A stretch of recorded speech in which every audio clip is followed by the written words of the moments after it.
Okay, welcome. It is Monday, the 11th of April, the year of our Lord, 2022. It's Holy Week and Passover week. We got a jam show today, so let's get into it. Boris is co-hosting with me this hour. Boris, welcome aboard. Do we have a clip? I want to play Adam Laxalt. We got Adam Laxalt in Nevada. Had an article in a Substack called The Democrats' Nevada Problem. And so we asked Adam Laxalt to come and talk about it. Let's play his clip first, and we'll go to Adam. We've all learned that when the going gets tough, some Republicans just run for the hills.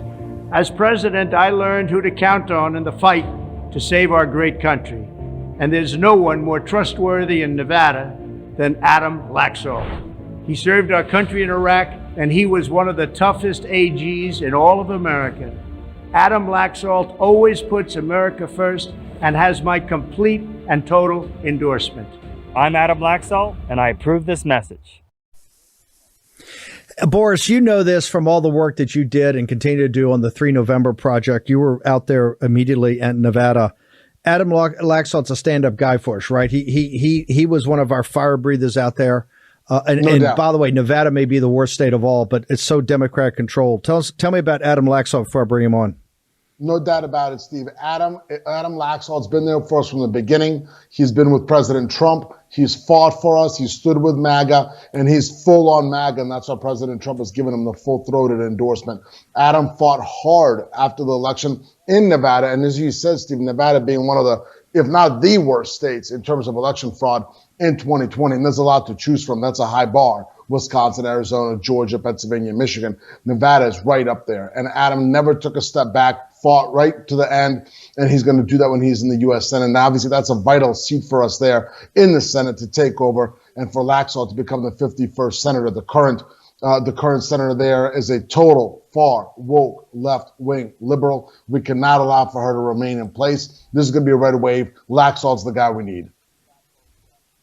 Okay, Adam, I want to bring you on. By the way, Charlie Kirk's going to talk to us about Gen Z. Adam's going to talk to us about the problem in Nevada. It's a combination, and this is the article, The Democrats' Nevada Problem, combining the Democrats' Hispanic voter and working class voter problems.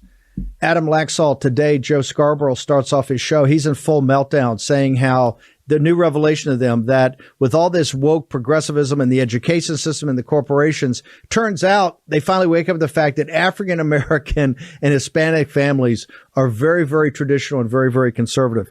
What is the Democrats' Nevada problem, Adam Laxalt? Yeah, look, as we've all been talking about for a while, these progressive elites, they live in their own bubbles. They think that everybody thinks like them. And the reality is we're a real working class state. And Nevada is not accepting whether it's CRT, whether it's, what's going on with the Don't Say Gay bill. I put that in quotes as they're attacking Governor DeSantis for simply trying to make sure that we get to teach our young kids math and curriculum instead of, try to indoctrinate them. These are the things that they think are popular. These are the things they think will move an electorate. And I'll tell you what, they have moved an electorate. They've moved them headlong against the Democrat Party. And, if you remember a few years back, there was the topic about how the Democrat Party was going to capture all of the new growth and that they were going to be the majority party for the rest of our lifetime. And a piece of that was the Hispanic voter. And so if you looked at a state like Nevada, we're going to have at least 15%, could be 20% of the electorate would be Hispanic. They were assuming that was a reliable 75-25 electorate. Well, guess what? 2 weeks ago, in the poll where I was up 7 against my incumbent opponent, we were 50-50 with the Hispanic community. And that's because the Hispanic community rejects all of this radical leftism. And, they came here for the American dream. They don't support a party that supports socialism. They don't support a party that denigrates America and tries to indoctrinate our children to hate this country. And so we have an amazing opportunity in this state to keep the momentum that Donald Trump started. And as you see in that article, a lot of people forget that John McCain lost Nevada by 12 points. Mitt Romney lost by 8 points. Trump's the one that moved it to a dead-even presidential swing state, and there's no question that he moved Hispanics all the way to 40%.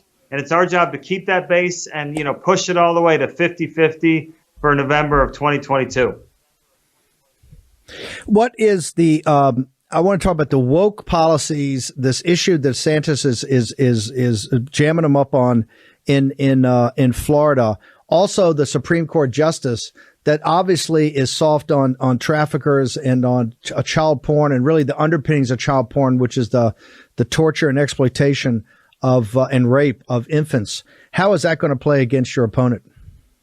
Well, we've been attacking this nomination all the way through. We've been attacking the fact that my opponent, as she always does, she'll talk this moderate game, but she's a reliable vote for the left. She voted for this without hesitation, and she dismissed our attack against Judge Brown's record as, this was already dealt with, and these are right-wing talking points. She's not soft on crime. And, of course, the local media kind of dutifully covered for her. But I can assure you that voters that were paying attention to this are very concerned with Judge Brown. She is unquestionably going to be a far-left activist on the bench. She's going to believe in rewriting our Constitution from the Supreme Court, not in obeying and following our Constitution. And there's no question that she comes right out of the belly of this soft-on-crime, left-wing worldview. And her record, her 9 cases on these child predator cases are an abomination. And if you don't think that we're not going to keep talking about that, they're sorely mistaken. It doesn't matter. The media is going to try to brush this aside. This shows that the Democrats are soft on crime in general. They've been soft on crime in this state. There's no question that the rhetoric out of Catherine Cortez Masto and the Democrats over the last few years has led to major problems for our law enforcement. They haven't been able to recruit. Crime has gone up. They know what's going on, and there's no question the Hispanic communities have felt the brunt of that here in Las Vegas and across the state of Nevada. Okay, the New York Times has got a big story up about how Biden is going nuts inside of his White House about what's happening on the border because they want to do more, not they want more border security. Cortez Masto and Kelly have now gotten old-time religion. Aren't they now saying we need to see a plan for Title 42? Walk us through what her shifting positions are on the invasion on the southern border, Adam. So we've been talking about the border since September. We've been talking about we need to secure the border. We need to return to President Trump's finishing the wall, remain in Mexico, all the policies that reversed the tide that we faced before President Trump. And she has been right there with the open border crowd. She's supported every vote that the left has put forward. She has not called them out once until, as you point out, finally now that these numbers are terrible for her, she knows she's losing Hispanic voters over this issue. She's pretending like somehow she's going to fight for the border. Voters, we're not going to let her get away with it. Voters aren't going to let her get away with it. The bottom line is that human trafficking, drug trafficking, these things have all spiked in Nevada. We have been begging Senator Masto and our Democrat leaders to cross sides, support a secure border, make our communities more safe. And the reality is she never did it. And everything she does from here on out, hopefully the voters will view in an election prism, which is worse than her original position. Now she's willing to leave her original position just to try to get elected, and hopefully voters will reject that in November. No, it shows you lack of leadership. Adam, how do people find out more about you and how they find out more about the campaign? Let me just say that there's over $31 million placed by the left to take me out in this race for the fall of this election. I can't do it without all of you. AdamLaxalt.com. I'd really appreciate the support. Adam, thank you very much. Honored to have you on here. Thanks so much. Boris, let me bring in before I go to Charlie Kirk, because Charlie's going to talk about this major Politico article, and really it talks about the great work that Turning Point USA have done. About the money, Chuck Schumer, I think, is at $20 million. Mastos is going to raise 10 to try to defend herself. Nevada is going to be it's going to be historically huge as far as dollar amount goes. Can money save her out in Nevada, do you think? Money could do a lot of things in politics. Now, I'm confident in the MAGA movement. I'm confident that Adam Laxalt is absolutely the right candidate that we have out there who's going to continue to fight and who will bring it home. But having said that, we absolutely need to make sure that Laxalt's got the power he needs, the firepower that he needs to go and take on Cortez Masto, because you better believe Nevada is going to be ground zero of this battle, and Schumer's going to come over the top. Outside groups are going to come over the top. This could be an $100 million race, if not more. And we've seen South Carolina was in a $100 million race, which was a given for Lindsey Graham over Jamie Harrison there. So there's no doubt whatsoever that the Democrats will not rest and will fight like hell to get to keep Nevada. So for the Patriots at home, for everybody who wants us to take over the Senate and to have new leadership in the Senate, we absolutely have got to give Laxalt and his team the wherewithal. There are going to, and we talked about this, always signal that noise for the audience, Steve. We talked about the outside groups that are likely to come in from our side as well, the PACs that are likely to come in and help Adam and help Laxalt and other MAGA candidates across the country. But that is not to be taken for granted. It is very important to make sure that our campaigns have the same amount of strength that the woke Democrats do. Now, in the evening of November 8th, the control of the Senate may come down to Nevada. You've heard it here first. That's why Adam Laxalt, you definitely want a guy as tough as Adam Laxalt leading the charge here.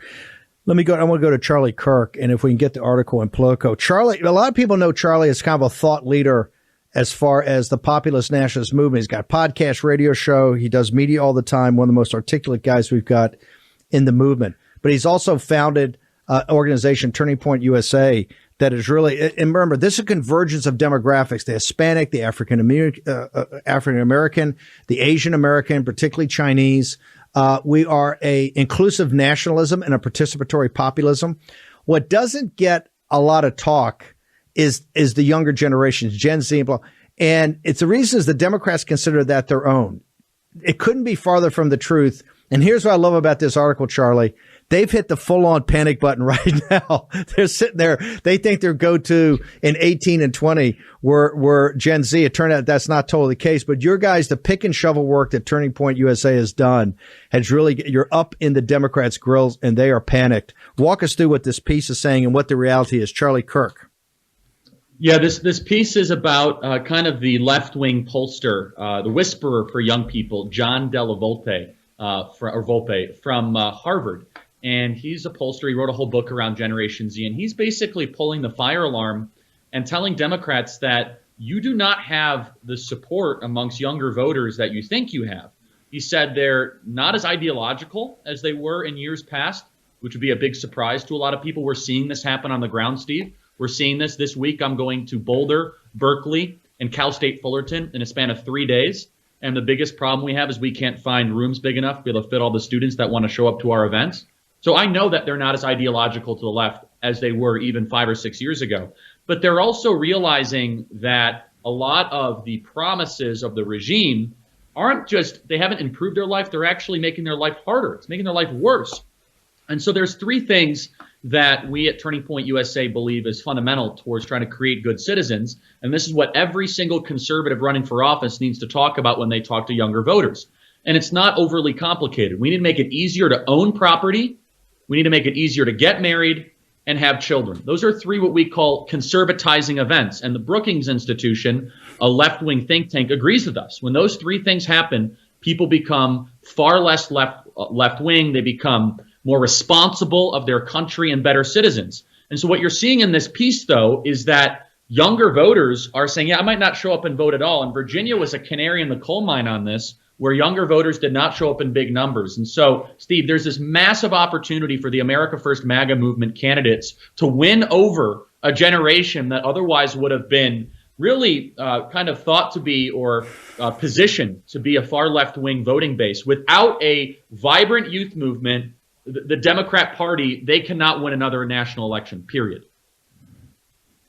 What did you see? Because I don't think people, you've been doing this for a number of years. I remember when you first came on the scene, you were walking around talking to people about taking over colleges and student body presidents. This has got to be 7, 8, 9 years ago.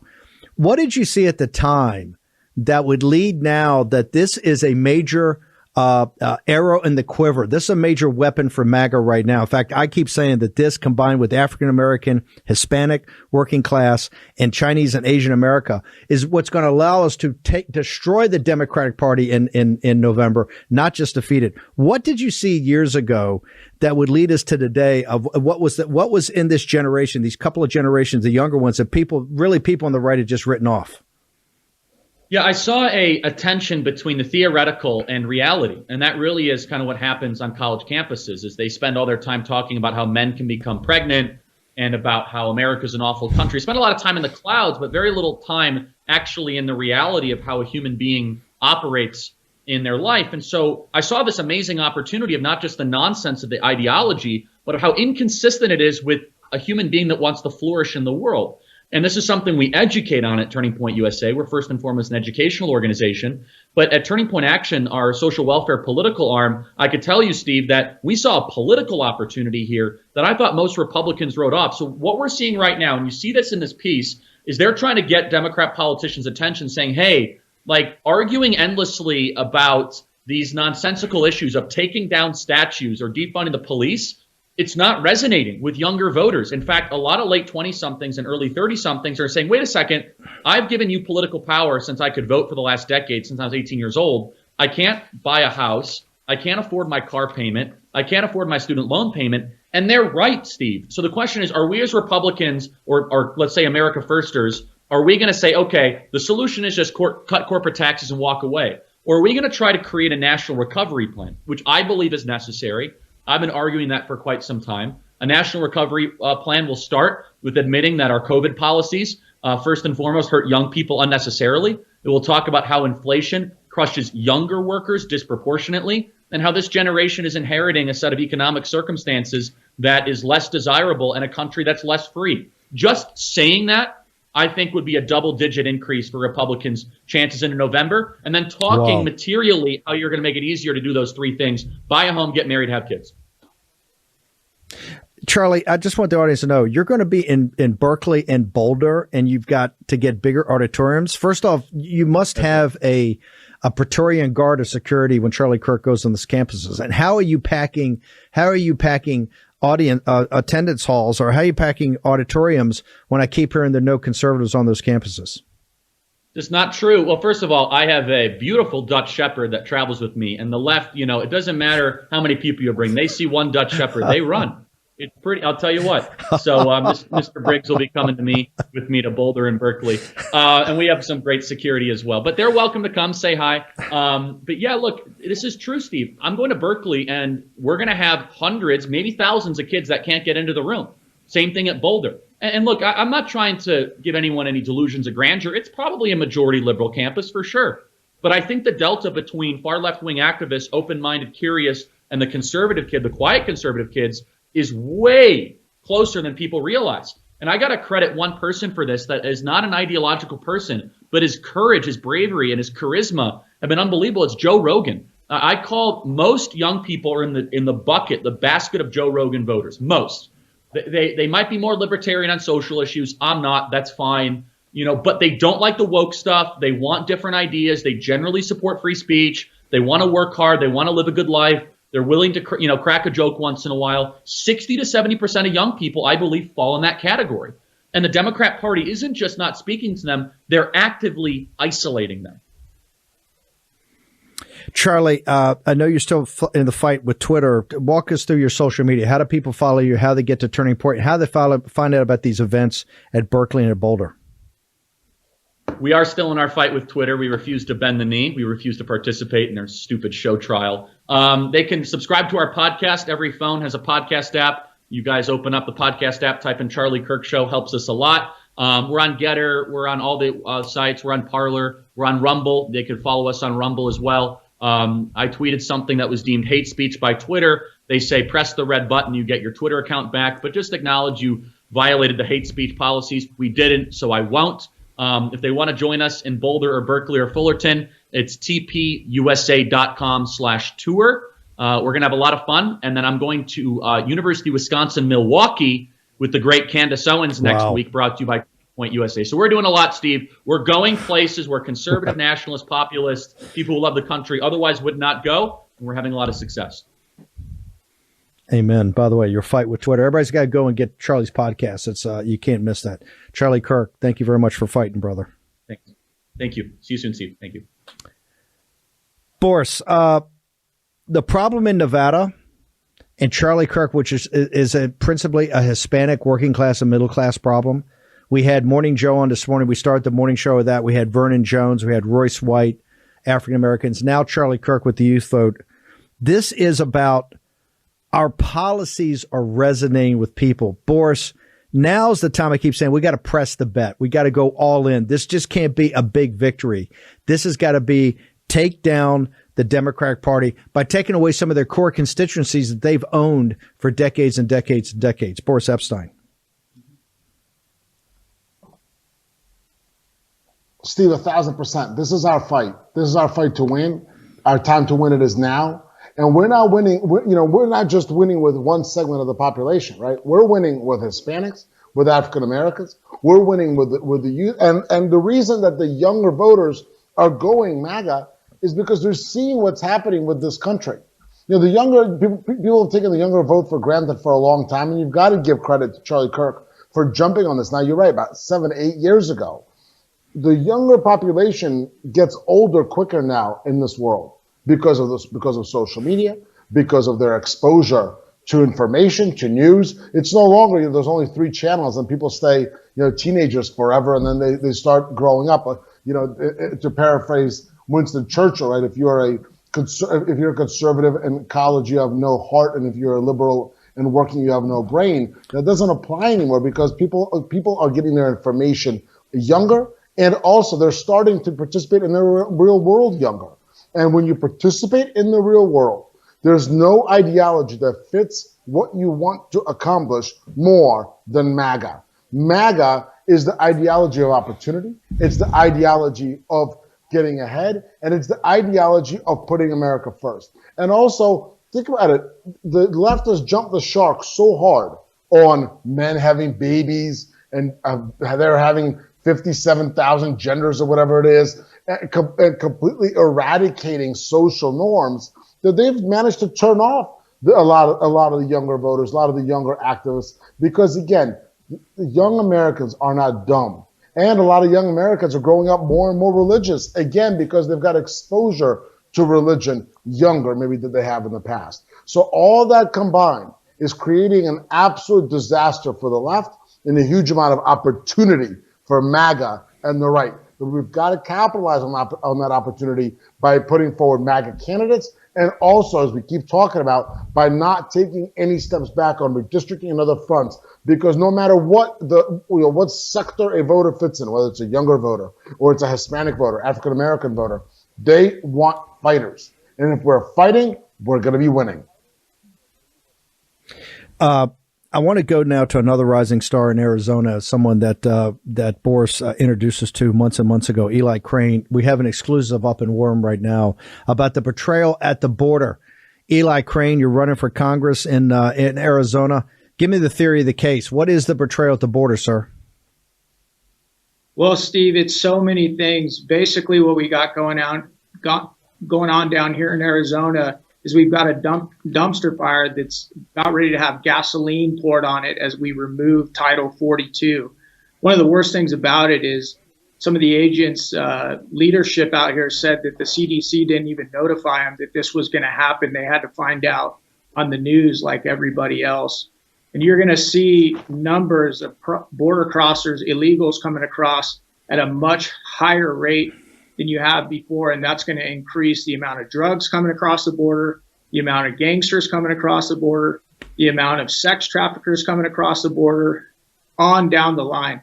And it is just, it's really bad. And here's one of the worst things about it. I was talking to Art Del Cueto, who's the vice president of the Border Patrol Union, a couple days ago, and he told me one of the worst things about it is he still has Border Patrol agents that their jobs are in jeopardy because they won't take the vaccine. Yet the CDC is getting ready to remove Title 42 because COVID's no longer a big deal. You can't have it. You can't have it both ways. It doesn't make any sense It's not right. We need to be giving these Border Patrol agents more tools to deal with the increase of illegals coming across that border, not taking tools away from them. Eli, I want you to hold right there. We're going to take a short commercial break. We'll be back. Here's the thing about Eli Crane is Eli is a veteran. Eli is a warrior, Navy SEAL. This guy has put it on the line for his country. And this is what's so shocking. Guys like that come back, and here they're dealing with an invasion on our southern border. I mean, this is what's so outrageous about this. Guys, men and women who serve their country in the Middle East, defending those borders. And right now, all you hear is nonstop about the Russian-speaking border of eastern Ukraine. And folks are back here having to deal with this, particularly in a state like Arizona that's at the forefront of that. Okay, we're going to be packed in the second half hour. We're going to talk about America's grand jury that starts tonight on Tony Fauci. We're going to go to Wisconsin with Judge Gableman. We're going to get the great Eric Greitens in here to tell us what in the heck's going on in Missouri with this redistricting. Boris Epshteyn's my wingman. We're going to take a short commercial break. Everybody hang in, strap on. We're going to be back in a moment with Eli Crane in the War Room.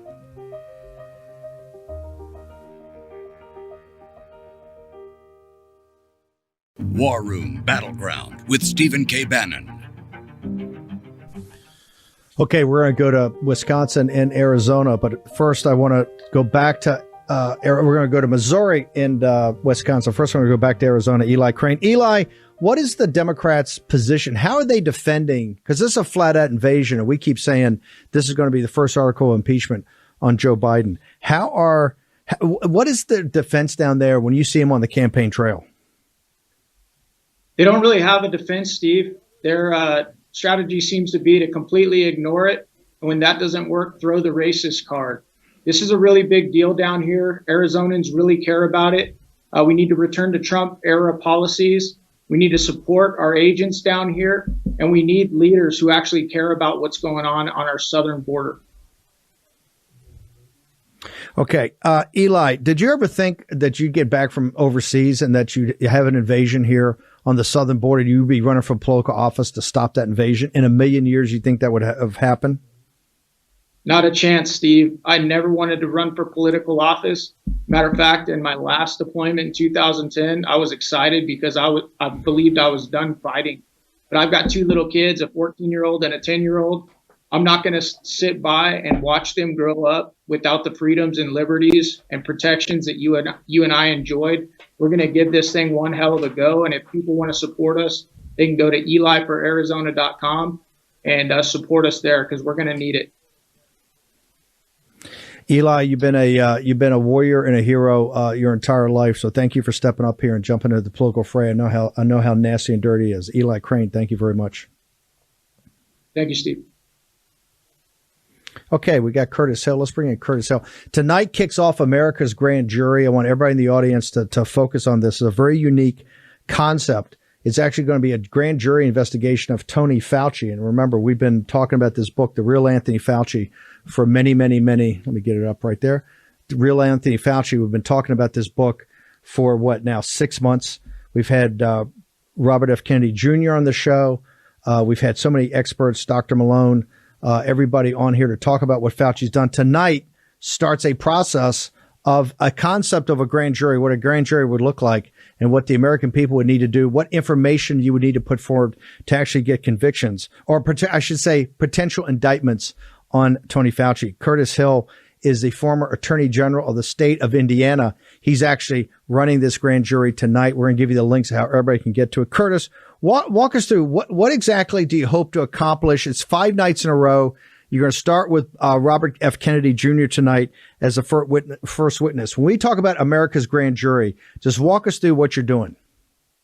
Well, we're doing a simulation, Steve, a simulation to demonstrate what the American people are really looking for, which is accountability on how this pandemic has unfolded and some of the decisions that were made. We've got decisions where children are being mandatorily vaccinated, and the evidence just isn't there. So our purpose here is to demonstrate that accountability can be had, that we have the experts available to do so, and hopefully encourage local prosecutors and perhaps some of my former colleagues in the AG world to look at the possibility of doing this for real. So hang over a second. So tonight you're going, and people can go online and they can either watch, or if there's some way to participate, it may cost a small donation, but we'll put we'll put the link up for America's Grand Jury. And so you're a prosecutor, you're a former attorney general. You're actually going to lay out, you're going to bring witnesses on and walk us through who some of those witnesses are, because it's blown me away, the quality of people you've got. Well, we're going to do this over 5 nights. So we're going to get started tonight, and we're kicking off with Bobby Kennedy himself. You held up his book, and Bobby's book sets out a roadmap of exactly how a lawsuit could proceed against those who are responsible. But we've got some of the major hitters that have been in this space for the last 2 years. We've got Peter McCullough, Pierre Corey, we've got Robert Malone, we've got Michael Yeadon. We've got a whole host of experts that have been talking and sacrificing, Steve, to get the truth out about what's been happening in this nation. So the audiences, or some members of the audience that donate, will be part of the active grand jury. Other people can come and just observe. And you're going to run this, sir, like you would run any, although it's a simulation, you're going to run this as close to a real grand jury proceeding as possible. Is that correct? That's correct. We've got some folks that will be in the courtroom, if you will. We're going to ask questions. The information that we're utilizing are from real witnesses, real information, real documents from the CDC, the FDA. All of this is using information that any prosecutor, any attorney general could use to accomplish the same result. This is extraordinary. And it's going to go 5 nights in a row. You're going to bring in other guys like McCullough and Malone and others. All these expert witnesses are going to come in. I take a couple every night. Yes, we're going to go about 2 hours a night. That's what we have planned for right now. And so we'll kick that off. We'll see how our timing goes. But it's exciting. We've got a lot of fantastic support. We're working with our friends from the Unity Project, who have been excellent in this space of fighting these mandatory vaccinations. We're working with our friends at Children's Health Defense. So we've got great support out there for getting this accomplished tonight.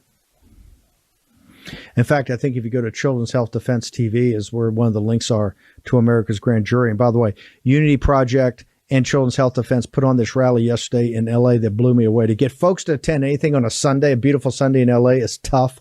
They had a crowd, 10, 15, 20,000 people. It was absolutely extraordinary. So, Curtis, this sounds amazing. I mean, I've been talking about people doing this for a long time, but I'm glad to see you guys initiate tonight. So it's going to start, I think it's 7:30. Am I correct? It's 7:30 Eastern time. It starts tonight? It starts at 7:30 Eastern time. 6:30 Central. Going to go for about 2 hours, and we're hoping people tune in and learn the truth. I mean, we're talking about information that's out there. It's just been capped off from a maddening media process. You know how that works, Steve. The truth is there; it's available, but we have so many people who don't want us to know the truth. So our opportunity is to get it out there with this process. Curtis, thank you very much for joining us. Curtis Hill is a former attorney general, recent attorney general of the great state of Indiana. He's going to be running a grand jury tonight called America's Grand Jury. Part of it's based upon the real Tony Fauci. I want to make sure everybody sees our book cover right there. That's Robert F. Kennedy Jr. This book reads like an indictment. So we're going to push it out. I want Captain Bannon and all the team to push this out a link. So if you want to participate tonight, you can just watch. If you want to be part of the grand jury, think a small donation and become one of the grand jury participants. Before I go to Eric Greitens, I want to bring in Boris Epshteyn. Boris, this is a pretty brilliant idea to actually host an online grand jury. I mean, you're a lawyer. You talk to me. We've been talking about doing this for a long time, have we not, sir? We have, and Steve, it's sort of a moot court, right? A lot of the top law schools have these moot courts where the justices in from the Supreme Court or the lawyers that will argue in front of the Supreme Court, they'll come down and they will argue at the moot courts. Georgetown, where I'm honored to have gone, Georgetown Law had that. And it's really a vital piece of preparation for the jurists who are participating. And a lot of times the knowledge and the thought and the analysis that comes out during these moot courts is what is then used in the real courtrooms. That's why it's so important. So I think it's a brilliant idea, brilliant thought. And it also sends a message that MAGA will never give up fighting against Tony Fauci and fighting to bring Fauci and others who have been manipulating America, taking advantage of America, maligning America, taking into account and making sure that they are prosecuted correctly. So that's a brilliant idea, and I applaud it. By the way, Philadelphia just announced right before we came on that they're going to go back to mask mandates for internal. And then Fauci over the weekend saying, well, everybody's really got to be in charge of their own, to make their own decisions here. So more double talk and from Fauci. And then A.G. Shapiro in Pennsylvania, who's running for governor, came out and said that's not helpful. So you've got a circular firing squad among the libs now on this because they don't know what to do. There's no leadership from feckless Biden and his pathetic team. And so, the libs are just spinning. You've got Fauci saying whatever's going to help his bottom line, his pockets. So this is a huge disaster. And that's why Biden's approval is going down in the 20s and the teens, and Democrats with him. Yeah. Shapiro is one of the worst guys on the first phase. He was awful. Now he knows the politics of it, Boris. That's why he's saying, hey, I don't know if this is going to be helpful. People are tired of these phony mandates. He's like masks Boris, let's bring in Commander Eric Greitens, running for the Senate out in Missouri. Boris, you first, and then I'll ask Commander Greitens to jump in. Boris, what in the hell is going on in Missouri with this redistricting? Why can't people that are elected as Republicans step up to the plate here and act like the Patriots down in Tennessee? They just don't get it. Tennessee Patriots get it.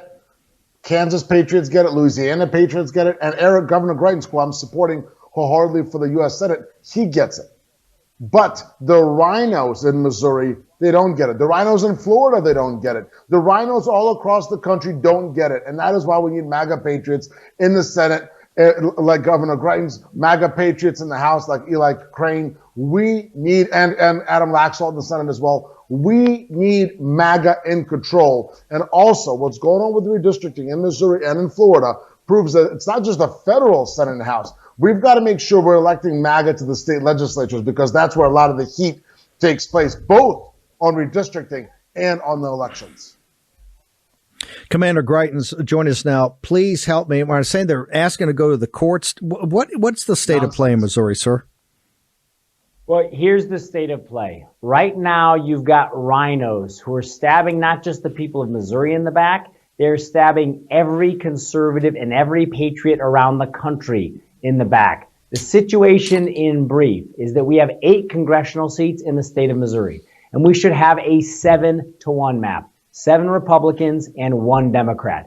This is a Trump state. This is an America First state. This is an overwhelmingly conservative state. And yet, you have rhinos in Missouri who are pushing a 5-to-3 map. They want to give Nancy Pelosi and AOC 2 congressional seats, and they're going to give them away for a decade. It's why we need every patriot who's listening right now, come out to ericgreitens.com, EricGreitens.com. Sign up with us. We're going to be directing and coordinating fires on these rhinos so they get the message that patriots are watching them. Rhinos always get away with their corruption and their cowardice when people don't see it. We've caught them, and we're bringing the heat. Is there still time to do something here? We still have time. We get everybody to go to Eric Greitens. There's still time to do something? Yes, sir. We still have time, but time is running out. The rhinos have now realized, because of this audience, we pushed, and we had a lot of strong conservatives who came up, and they stopped that 5-3 map, and they pushed for the 7-to-1 map. And now the rhinos are trying to evade responsibility and push this to the courts. But as ever, we still have time. We need people to stand up and to fight this one. To show you how much, Boris, they hate Greitens, there was some news today in the legal side out in Missouri. Commander Greitens, can you take a second and tell us how much Soros and these guys don't want you on the scene? Yeah, look, I'm an America First candidate. I'm a Navy SEAL. I'm a patriot. I'm a fighter, and I am a threat to the left. So what happened is a George Soros-funded prosecutor named Kim Gardner, who created a false case against me and has been hiding it for 4 years. Well, her corrupt former FBI agent just pled guilty after he was charged with 7 felonies for perjury and evidence tampering. And today, the Soros-funded prosecutor admitted to wrongdoing, and the Missouri Supreme Court is going to decide on her punishment.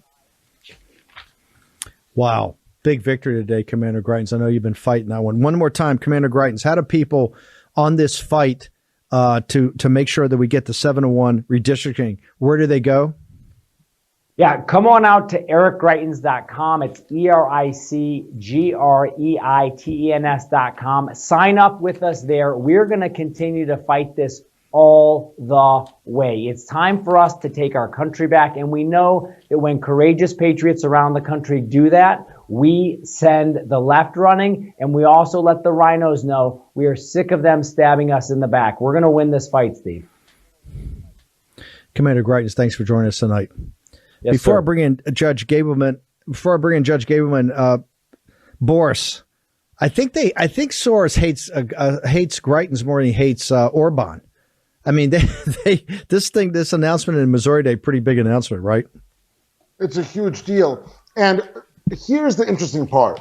Governor Greitens has now had Soros, Karl Rove, and Mitch McConnell all take shots at him, and he's still winning in Missouri. And you know what the beauty is? That shows that the Patriots in Missouri, MAGA in Missouri, sees through all that nonsense. They know the reality. They know that Governor Greitens is the leader they need. They trust him. They believe that he was railroaded the first time, and that was proven again today with this punishment and reprimand for the Soros-funded prosecutor Kim Gardner. But Greitens ought to get some sort of reward or something, so maybe a medal. He's been attacked by a combination of Soros, Rove, and McConnell, and he's fighting through, standing up, and continuing to lead the race. And that just tells you how powerful, how strong, reliable, and committed MAGA is. Okay, talk about committed. Eric Greitens just told you right there, it was your getting his site and making sure people knew that MAGA had the back of people that were fighting these rhinos in Missouri House and Senate, and even in the governorship, not to give away these redistricting seats. It's outrageous to go to a 5-3 map from 7-1. Outrageous. Also, let's bring in Judge Gableman. Judge Gableman, last time we left you, they were backing up. Robin Voss was backing up the trucks to take out your copier. We gave the number for Voss, 608-266-9171. And you told me over the weekend, the reason we want to have you back on tonight, did Voss's office call you and say, hey, right now you can keep the copiers. We're getting bombarded from calls from the War Room Posse. Tell us what's going on with them trying to shut down your investigation, or at least take your office away. Well, Steve, first of all, thank you. Thank you very much for having me back on. This is so important for your audience. And I have to tell you that Governor Greitens mentioned George Soros. And here in Wisconsin, George Soros funded the Electronic Registration Information Center that sucks up all of the voter data, all of the Department of Motor Vehicle data in Wisconsin and 30 other states. And we're not allowed to know what they do with it, even though the director of our Wisconsin Elections Commission is the current president of ERIC. But be that as it may, no, I didn't get a call from Speaker Voss or his office. I saw it. I had to look around on the internet on Friday night, and I saw an article that mentioned the fact that I had been on this program, and I had asked you and asked your audience to thank Speaker Voss for creating this office and ask him to allow me to continue. So that was all reported in the newspapers on Friday night. And then a spokesperson for the Speaker's office was quoted as saying that, no, we're not going to send trucks we're not going to pick up the furniture on April 26th. And we hope that Justice Gableman will be involved in the investigation and the litigation going forward. Well, I'm not going anywhere, and I expect that I will be involved in that. I will be directing and coordinating the litigation because the litigation, just as Speaker Voss, and Speaker Voss is a very, very smart man. I've known him for some time, but he's such a smart man that he did know a month ago that the delivery of the second interim report, he said, was just the beginning of the investigation, and wisely so, because even though I've issued over 70 subpoenas, including about half to so-called public servants, including the president of the George Soros-funded ERIC and who also is the current director of the Wisconsin Elections Commission, a young woman named Megan Wolf. She and the current Democrat Attorney General, Josh Paul, are fighting me. They don't want to talk about what they did.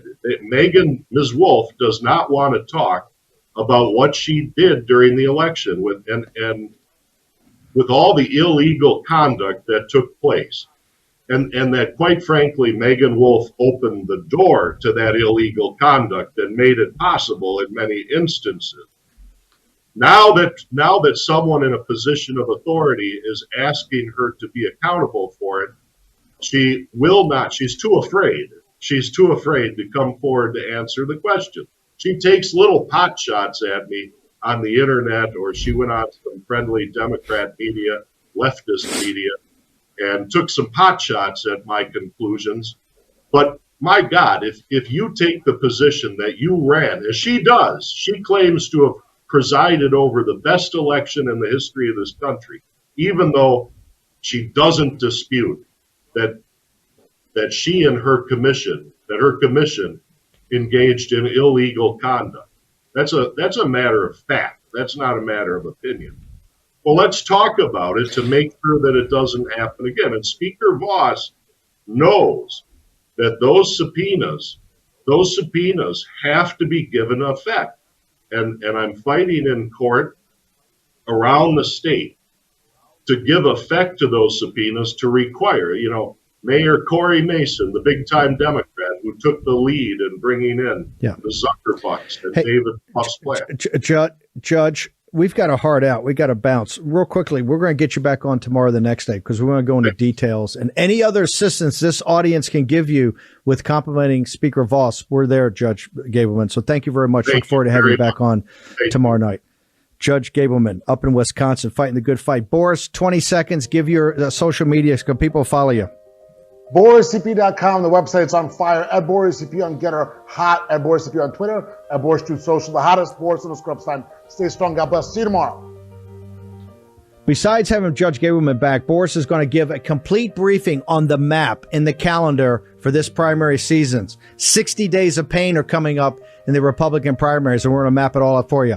See you tomorrow morning, 10 o'clock in the War Room.